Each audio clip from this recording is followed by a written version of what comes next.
Seconds to put your question. Thanks, Cahir.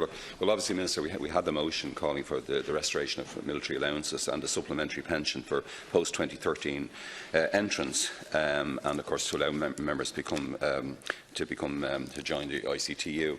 But earlier on, I read you extracts from obviously documents presented to me by Oakley and Heron in my own constituency and indeed from other constituencies. And again, the figures are very stark, Minister. At the annual pension pay, for example, at discharge rate of 42,000, as I said, after 20 years pension per annum, when you can actually take it up, just over 4,000, gratuity of 31,500. I mean, when you go through all the figures, that's different pay rates for gratuities for pensions, and I know the 55 to 60 retirement age was addressed, but it does seem to me that, again, we're dealing with the group of public servants who were most affected by austerity and whom you have not addressed yet in terms of the Commission.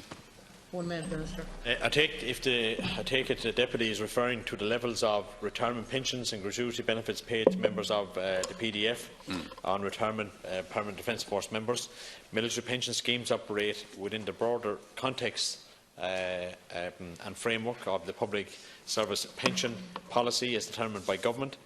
The specific occupational pension scheme terms of members of the PDF, which depend on factors such as the data of a person which joins the public service, fall into the following 3 distinct categories, the terms of which are quite different from each other.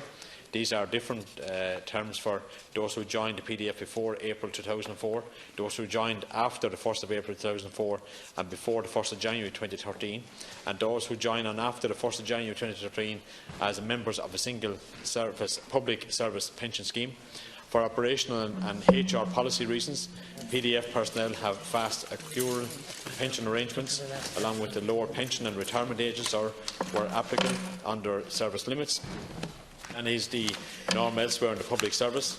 Personnel who joined before April 2004 are atypical fast accrual pension scheme terms, under which there is no minimum pension age or provision for deferred benefits. I just finished the last sentence, Cahir.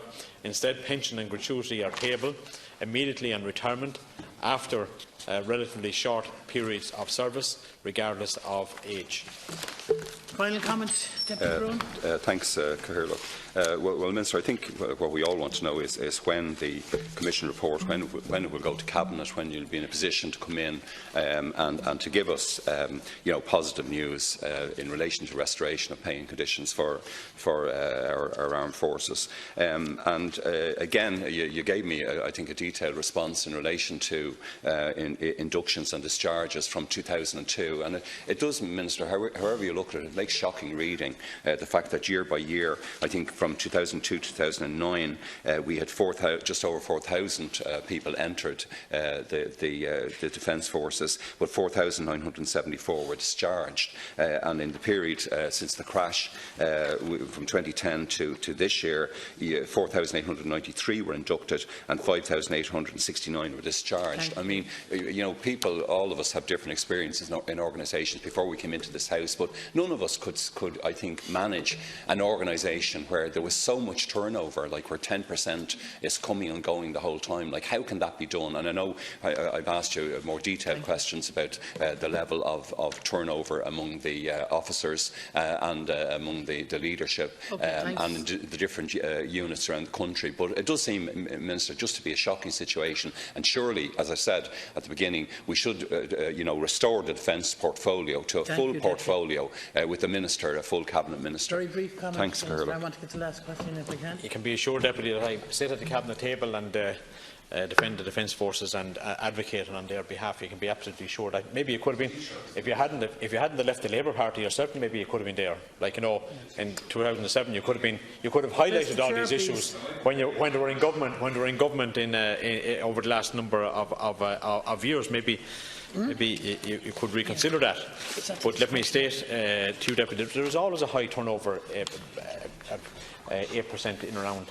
That is the international norms of it is of armies. Look at international norms. There's always a high turnover within the defence sector, within armies. That is absolutely normal. I highlighted some of that in some of my earlier questions. We are dealing with quite a high turnover at the moment, but we are competing with a very strong economy. And if you look back in history, when the economy is really strong in Ireland, the defence forces do suffer, absolutely do suffer.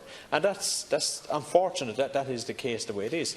You spoke there about the pay commission, the pay commission. This is a matter for Minister for Public Expenditure and Foreign Minister Pascal Donoghue to bring that pay commission to Cabinet. I expect that will be brought to Cabinet shortly. Now,